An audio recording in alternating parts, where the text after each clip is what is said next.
Hi there folks, Elaine here with WTI. Are you a flower and herb lover?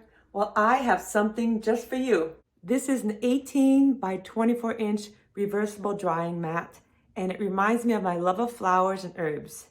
I appreciate this large size that could be used with a rack, or you can use it without a rack.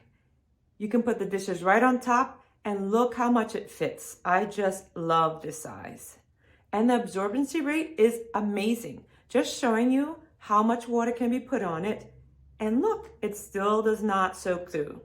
You will love that this was really designed efficiently, but with a great style. So use it by itself, or you can use it with a dish drying rack. It's perfect both ways. I'm in love with it, and I know you will be too.